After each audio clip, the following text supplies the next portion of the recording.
Hi, it's me again with Corel Tips and Tricks. And somebody sent me this photograph and asked how to make a cake topper like this. This is like a piece of mirrored acrylic. So keep that in mind. I've already got it kind of done.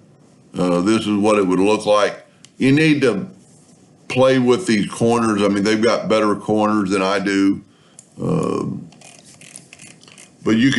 I'm just going to give you the idea. A couple of ways you could make that shape is take the rectangle tool and then rotate it 45 degrees and then squeeze it in whatever size you want. Or, as I've shown in a couple of videos, take your polygon tool, hold down with four-sided and not hold down the control button, and you can make that shape.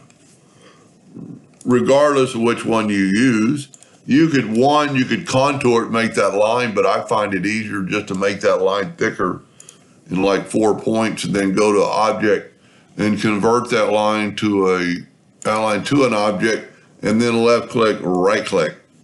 Now you've already got one copy, so we're gonna just rotate one. Let's go 15 degrees this time. I went 12 and a half on the last one. Then hit the plus key on your keyboard and just mirror it. We still don't have these inner parts, so maybe one of their squares is a little bit bigger. So we could maybe do that, and then, when you do that, hit CE and put them back. So you could just kind of play around with that because you want it relatively in the center. But if you want more showing or less, I'm going to take it back to where it was. We do want a little bit more of that. We want some open gaps, and there's really not going to be too many open gaps in this right here. One thing we could do, I'm going to start over and make it thinner. That'll make it a little bit better. Polygon tool, four-sided. And I think last time I made it 4 points. Let's make it just like 2 points thick. Outline. And then you'd really want to do this in inches. You'd want to change your object to inches so you could know how thick that is. And I can show you how to do that too. Whoop. When you don't have anything selected, you're going to get that message. So select it, left click, right click. And now we don't have to make a copy of it. We're just going to rotate it let's rotate it at 12 and a half degrees. I think it'll look pretty good. Then Control D and make a duplicate. And you could go back a negative 12 and a half degrees, but we could go there. That's going to have a little bit of showing of the corners and a little bit more up top. And then from here, you can't really just weld it. It would be nice if you could. And really it does work. But that's going to work, because then you take your Smart Fill tool and fill it in. I'm going to fill it in with a gray just so we can tell. And see, it did work, but it didn't work because we want those colors to expand into the other colors. Like there's no bars here, there's only bars up top. So after we weld it, we can take the virtual segment delete key and delete those inside bars. Now let's see what it looks like with the Smart Fill tool, and there it is. Let's make the outline black so you can kind of see it.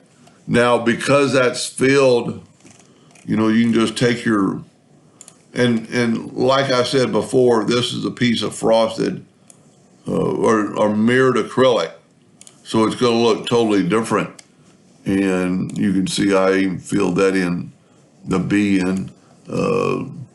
There's really no way to make a mirrored acrylic look. We could fill this in with white. Let me just show you real quick. We could fill this in with white.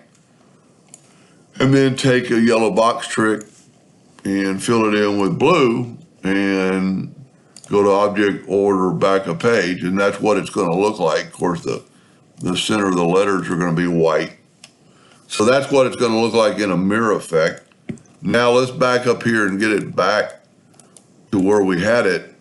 And I suggest doing this before you put the letters on it, we need a stand, and they put it right in the middle. Actually made it a little bit thicker than just take a rectangle tool and make a box, and then this way you kind of know it's, we're making this thing really little. It needs to be like 0.25.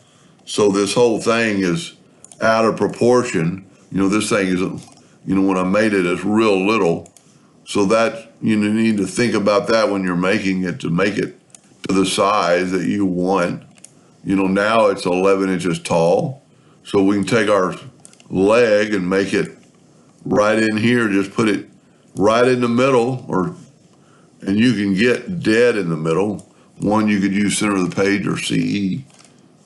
Let's just do that. Let's select them all and go CE. That put it in the center, and then start moving it and hold down the control button until you get it there. And then grab both of them and weld them, and that stick goes away. And then you can put your letters in there. So everything that's open will fill in will be the acrylic. Let's make it blue this time to kind of make it stand off. So that's what the acrylic's going to look like. Pretty cool design. Hope it helped them a little bit. Thank you for watching.